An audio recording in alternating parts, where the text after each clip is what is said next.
Hi, yeah, so welcome back to continuation from the last video.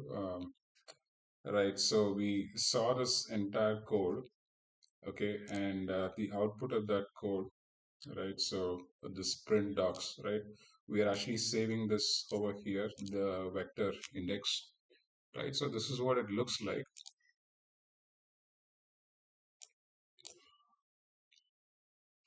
Uh, so our section is over here, right, so that was the header, and this is the body part, okay, and this is the category, right? So these are that category is what is actually going into our metadata, okay? Then this is the next header, this is the body part, and then a category, right? So we've created this, the meta category we have said is loan, and the next one we are saying is math because it's got all this calculation. And for service and compliance, all of this dispute resolution, waiver, all of that, we're calling this compliance. That's the other category. And the last, uh, yeah, so it's called operations, right? So essentially, that is what it is. So I guess I've also printed out the other part, right? So this is what goes. So this is what I said. Document, right? So in our metadata, category is captured over here, and the content goes over here, right? So this is what it is.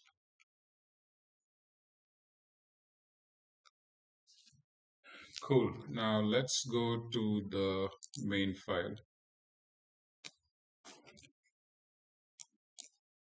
right? So these are all our installations. Okay. Uh, in fact, this is pretty much similar to my last video, and I've actually probably even gone through explaining what these libraries are. So that video, I'll try and share that link as well in this. So that was of about a containerized RAG AI agent. So we'll actually see that in that there are four parts. Right. So this part of the code is primarily for ngrok. So you can just go through, just copy paste that. Right. So this is primarily for ngrok connection and the new version of ngrok. Right. So to make it compatible, that is why we had to put this code. Coming to our libraries, so OS, JSON, random typing. A lot of this was actually explained in my previous video. And then we have all these libraries being installed. And once we go through the code, I'll explain all of this. So from Transformer, so this is from Hugging Face, where we have our tokenizer, our LLM, the model and the pipeline, which in which we'll feed both of this. And this is for our what is it? Yeah, to quantize the model to a 4-bit. Yeah, so this is for our FAISS. This is the wrapper for our embedding model. This is a land graph. Okay, so here is the code. So what are we doing? We are taking the task, okay, the query that is given. We are breaking that into, manageable components into, hey, is this going for loans? Is there a math? Is it related to compliance? Is it related to operations? And whatever. So that is the planner part. The planner will do that bit of breaking it, okay? And then it goes to the worker. The worker will look at the query and the prompt of the overall context and do whatever calculation or information is required. And the synthesizer will actually collate all of this, make it more readable, more user friendly in terms of response, right? So that's what is the end goal. So essentially, this is primarily to run this in Google Colab. We are mounting our drive. Okay, so these are our configs primarily, all the password and all of that is over here. This is where our vector index is there. Okay, so this is our model. This is the model that we are using. Again, from Hugging Face, Meta Llama. Okay, and this is the embedding model. So we're doing a file read for this config file, getting loaded over here, where we are passing this token is again for, and this is for your Hugging Face, and this is for ngrok, right? So the authentication is happening. Okay, so this is the wrapper, okay, from LangChain. This, Okay, our embedding model has gone over here. We are loading our vector index, which we saw earlier, FAISS. Okay, that's the path. This is the embedding, which is the embedding model. And this is primarily because the indexing and all of that is being done by Python. So it may give an error. So we're just basically putting this to say, it is safe to use. Don't right. So that is the purpose of putting this allow changes decelerization. And then as retrieve, okay, 3 quarks. Okay, we're not really using this. Okay, so this is pretty standard for the to quantization of the model, right? So we're making it a 4-bit. So load in 4-bit and double quant. Okay, and type is NF4 and torch or float 16. So that's the data type, D type. So this is our tokenizer from transformers, which we're loading over here. We're loading the model and the token, right, which is over here, which we got from the config. So basically all those passwords. So when you create your account over there, you will get all of this code, right? So we're putting the padding, whether it is padded or not. So pad token. So how do I put this? So let's say, uh, what is your name? So let's say, so the 4 tokens are created. What is your name and how old are you? Right. So how old are you? So another 4, let's say 8 tokens. So when, especially for Llama and Mistral and all of this, they don't have this padding actually done. So we have to put that. So the first one is 4, so we'll have to pad for another 4, right? So that it matches with the other part of the query. So that's why padding is actually done. Okay, and we are doing a left padding over here. I think I put in some notes. I'm not sure. Okay, once that is up, we'll try and right. Okay. So look at, so there are two. Okay. So the first one over here has 4 tokens and the second 7. Okay. So the computer cannot, manage this. So we're adding 3 tokens over here, and then it actually kind of works out. So that is the whole idea of actually putting the pad. Okay. So when we're saying left padding, so the pad is added in the in the left side. Okay, and the token ID. So for example, so if the token ID, let's say for example, is 5. Okay, and then that will get added over there. That is the whole idea. In layman's terms, that's what we are doing. Okay, and this is for our auto model. So this is our model. So model is already put model ID. Same thing. This. And then this we are primarily putting, this is for GPU, right? So here we are actually going to use, without which we cannot, in our runtime, we'll have to change from CPU, which is default, to T4 GPU. And then we can actually run this. So there is a limited resource time. So you have to be careful on how you actually manage.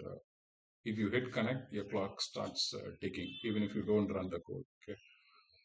So the quantization is done over here. We are passing this. Okay. And the token is passed. And low CPU menu is actually set to true. Okay, this is the pipeline. Okay, which is again from transformers. This is text generation. This is just a decoder model. So the model is passed over here. Tokenizer, do sample false. So basically, we're saying no randomization, right? And here, this is we're putting penalty. So you make a mistake, then there is penalty. So, and token generation, we are saying only 412 tokens. So this can actually, I think, go even up to 1024, but we are defaulting into this. So that it runs faster. More tokens to be generated, it will take more time, right? And the pad token ID, what we saw earlier, right? Which is this, that ID which we get from the tokenizer is put over there. So this return false, sorry, full underscore text is equal to false. We basically saying just give us the output, don't give us the whole thing, right? So just the output part of it. That is what we're actually trying to say. Let me see if I have notes on that. Okay. Yeah, so yeah, if false returns only the answer, if true. If it is true, yeah, so you get the prompt and the answer. So we're sticking with false. Okay, so that is what we actually need. Yeah, so that is better for our JSON, right? So that's a format we are actually going to use. Okay, so when you run this, it takes some time to actually load this, maybe 3-4 minutes, right? So that is loaded. Okay, the entire model is loaded over here. So we're talking about 7B. So it is actually trained on 7 billion parameters. So that's the kind of model. But of course, it's nothing compared to a GPT 5, right? And this, because we have limited resource, we have to quantize it. Okay, so these are some classes that we created over here based on base model. Okay, so we are so custom classes are created. Okay, so query request. This we are actually going to use for our request.post. Okay, we're not using it in our Gradio. You will actually see, or in our land graph. Okay, so this is where the query actually goes, and this is for the output part of it. So I will take you through this. So here is a class based on this base model we have created, right? So if you have, and here we are creating a variable over here and saying this is of type string. Process response. We are saying these are the two variables based on, and these are the data types. So string and list with string. Okay, we will actually see how this is getting used. This is used for our land graph. So the user input is over here. This is for the planner, which is of type dictionary. This is for the worker node results, which is of type list and string, and the final responses. So for the synthesizer. So three classes that we have created based from Pydantic base model. Okay, and this is type dict. In fact, if you see my last video on containerized RAG agent, all of this has been explained in a lot of detail. Great. So now we actually go to the planner model. Planner node. So we are saying here is a function, and class type is agent state, which we have defined over here. And so we are creating an object state. So this is the input type, and this is the output. So the output will be a dictionary. So when the user sends the query, so then instance of this, right? Okay, and this is what we are saying, because this is an instance of this class, so it can use the variables that have been created over here. So user input underscore input is over here. So that query goes in over here, and we are creating this prompt. Okay. So this is a standard structure for I think even for Mistral. So this is for Llama 3 standard prompt structure. This part. Okay. So F string is used. So this is the beginning. Okay, and after this is standard. So you say start header and system and end header, and you here we're saying you are a banking logic planner. Decompose every part of the user query into task. Okay, the query is really critical. The prompt creation is really critical over here. If we use, in fact, if we use a GPT-5 mini, you have to pay for it. It doesn't cost much, is what I understand. I'll probably use that in the future. It's probably a few cents for a million tokens, is what I understand. So, I mean, that is really, really good. Right. So that may not require so much of structuring. It's more, intelligent in that sense, right? But for Llama 3, we have to use this. Okay. And we are also saying if product mapping, this is what, if you see something called against a property or lab, then hey, it's loan against property. If you see this, then it is home. So primarily because our uh,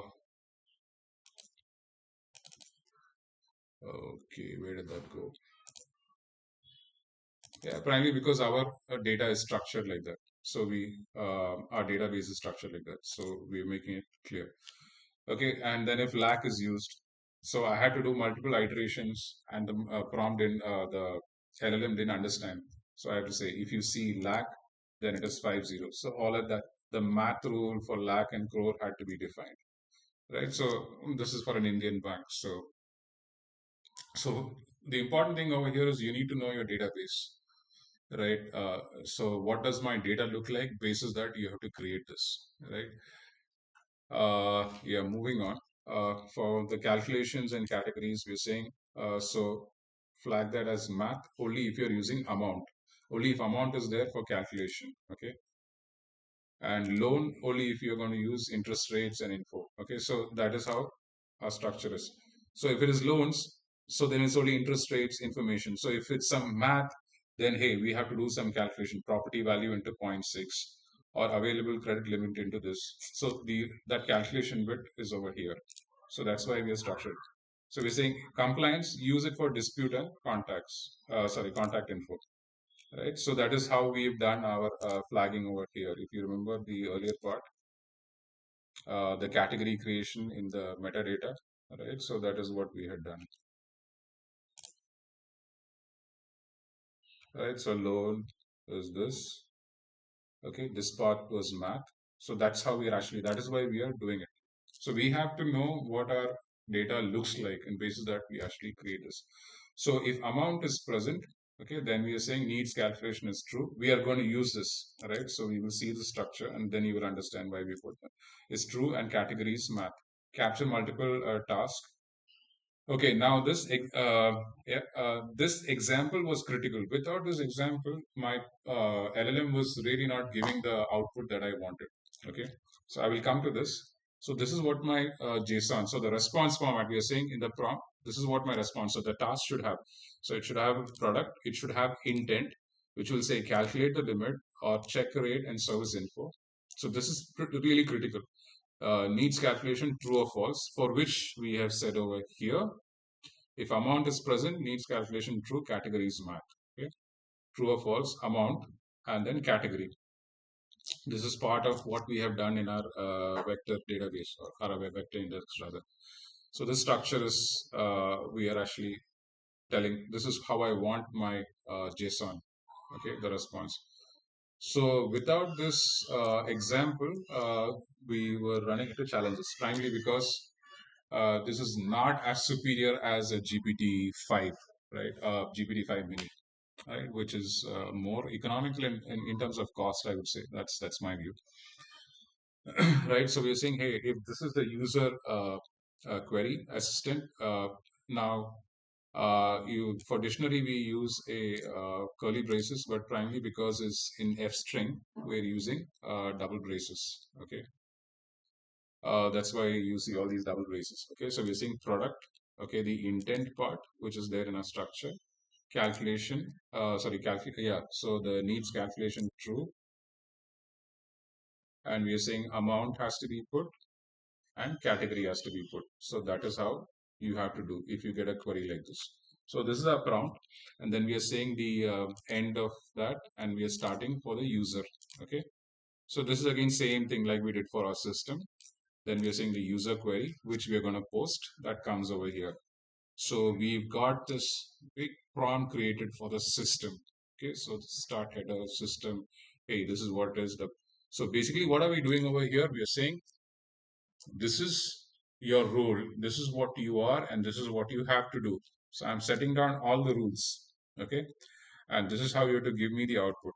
Now we are saying this is the user part of the query that's coming, and here after that we are saying this is the assistant part, and here we are putting double braces. So basically in because it's in F string, we are putting double braces, curly braces.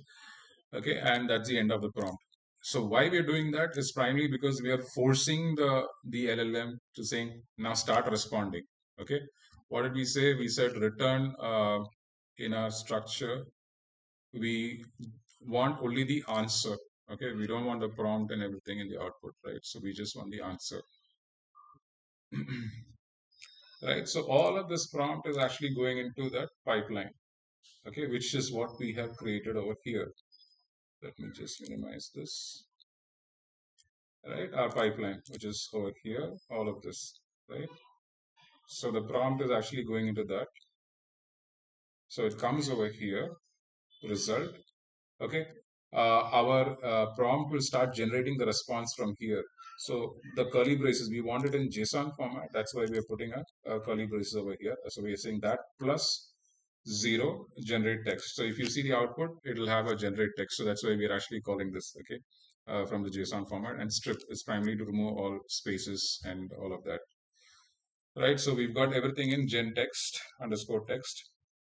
Okay, so here we are actually trying to dot rfind will primarily try and get the ending braces, okay, plus 1. That index or that position is getting passed on over here. And so we are saying, okay, generated text from this till that position. So that is the whole thing that we want. Again, we are using regex. This is for substitution replacement. Okay, so for example, if someone says 50 lakhs and say 50 comma 00 comma, so all that comma to replace that is what we're doing. So we're saying here is this comma. So before, so after this, okay, so question mark, this thing, digit, and all that. So this is so we're saying after this number, if there is a comma, and before this there is a comma, then replace that with this. Okay, and here is the thing. So this clean JSON. Okay, so this is what you have to work on this, and the output is passed over here. Let me see if I have my notes on that. Sorry, I'm just trying to see if I think I had put something. I will, maybe I'll even upload this on my GitHub so you can actually go through it.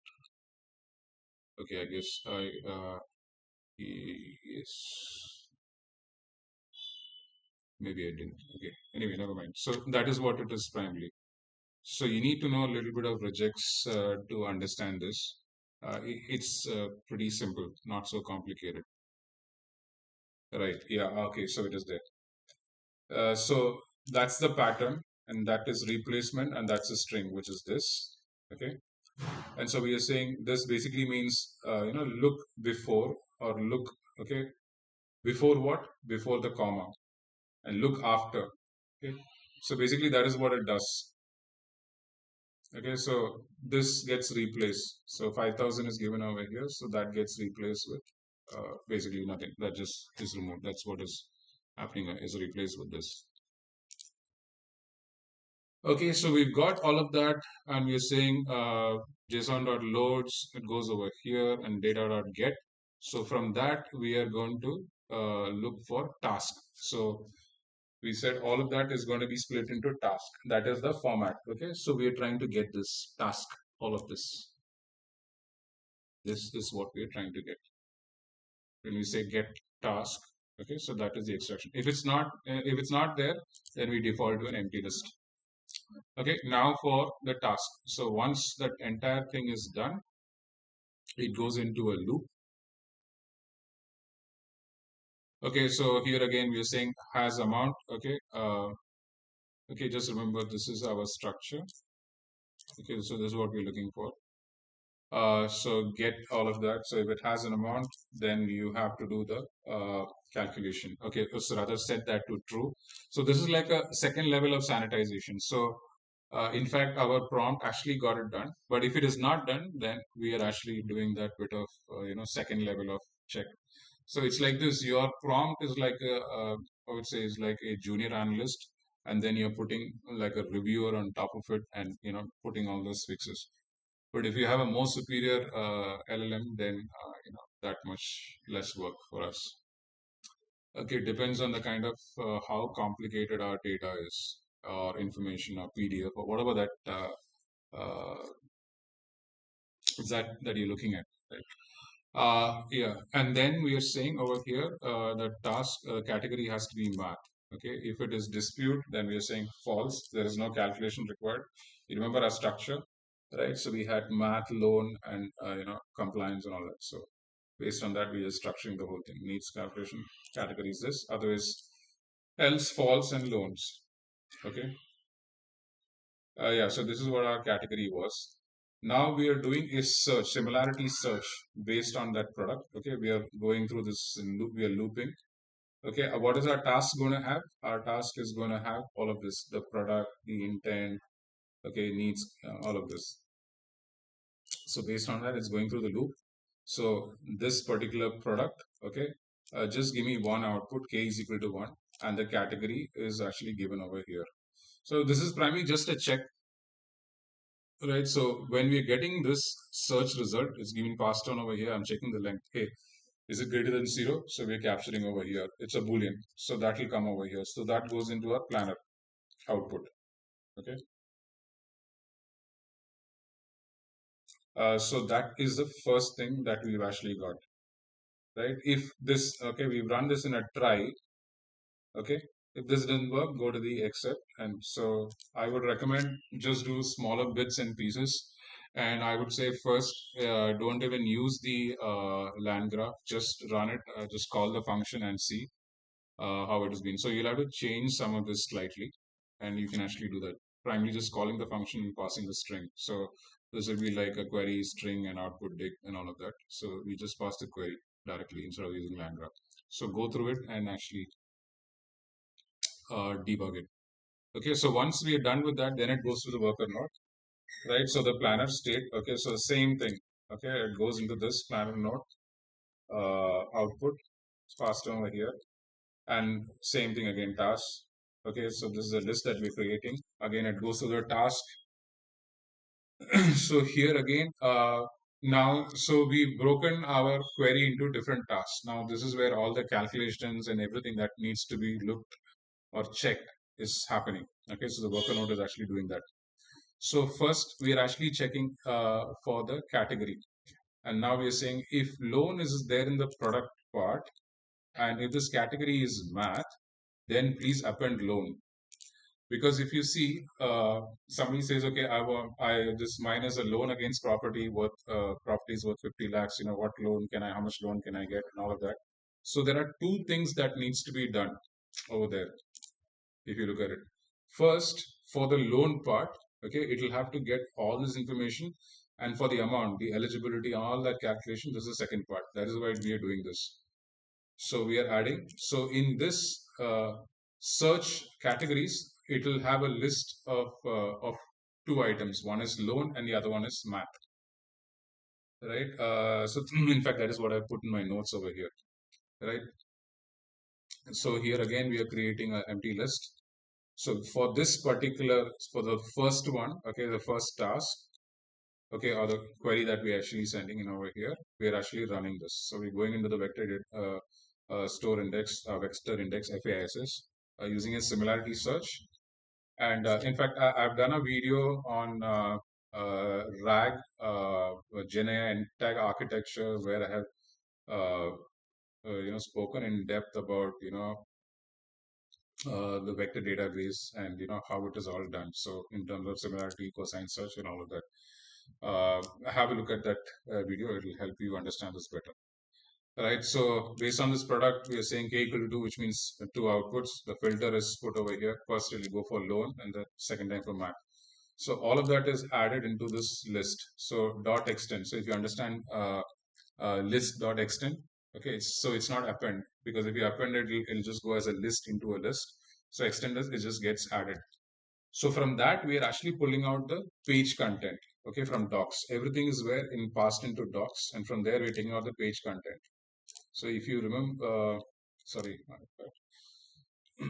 so if so the page content, so documents is this, so it has the meta, it has everything, and page content is where you have all the actual information. So we only want that part. That is why we're saying let's take the page content.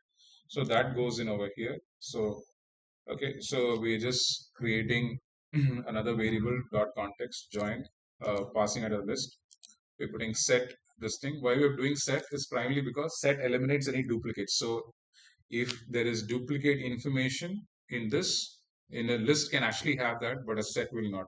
So we are eliminating all of that by putting it in set, which is a data type, right? So a little bit of Python here and there. And that goes into the list, comes over here. So everything is in context. So we are creating our context, which now this is actually going to go into a prompt.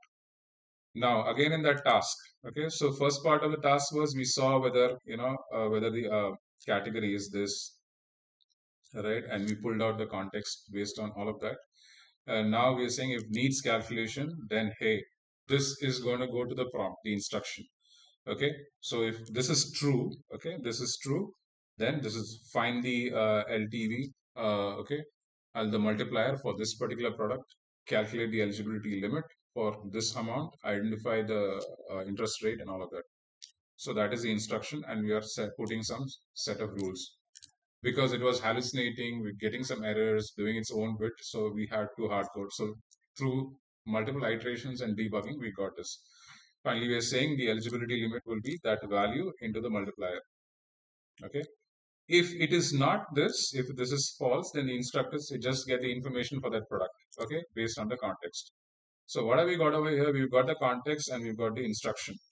Now we're creating a prompt for the worker node. Okay. Similar structure, here we're saying your fact-based banking. So the role and what is the work you have to do. Here is the context. Okay, in the user, here is our instruction. Okay, the structure is the same. An assistant. Okay, so the context is passed in the prompt. We're saying here is your role. This is what you have to do. This is the context.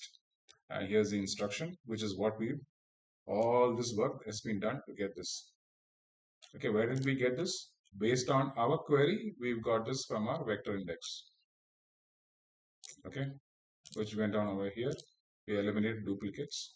So all this bit of, toll gate and all this rail guard, guardrails and all have been put in place. Okay, so finally, we're passing that to the pipeline LLM, so the wrapper. Okay, the prompt goes in, and we are so we don't need so many tokens. So we are, this is an override to the earlier 512. So we get the result over here. This is the list that we had created, if you remember. Okay, so we're passing it over there and strip. Okay, so this is our worker nodes output results. So if you remember our class agent class that we have created earlier, right? So this is where we send our query. This is our planned output. This is the result. So this is for the worker one, and now this will be for the synthesizer. Okay, so that's why we are having this results. Okay, so the worker result goes over here. Now for the synthesizer, again state agents, all of this is the same. Query is gone over here. This is from the worker node results. Okay, this is an instance of this class. Okay, so that's the output type. So this again, we are passing it on to, we're creating a variable over here and a prompt. Structure is the same. Here you're saying this is your role. This is what you have to do. These are a set of rules. Okay, so do not invent new information. Okay, because we are working with Llama 3, we have to put all of this. More superior LLMs, we don't probably have to do all of this. Through those iterations and tuning, fine tuning and all, we will actually see how much is required. Okay, again, we had to put lag means this thing. Okay, so ensure the math and everything is clear. Use bullets if there's more, if there's multiple products in that particular query. Okay, so you've got your prompt, all of this, the roles and all of that, rules, and the user query. So the main query, we are putting it over there, and a combined task, which is what the output from the worker, which is gone over here. And so that ends the user. For the user thing, we're saying, please provide the final response to the user, and this is the assistant thing. So all of that goes into the prompt, and here again, so we've increased the number of tokens. Okay, so that result comes over here, goes into the final response. So that is a variable that we have created in our agent state. Okay, so that ends all our three critical nodes. Right, so this is where we're defining our agent state. Our land graph is coming over here, state graph. Okay, so that is landgraph.graph. So if you remember,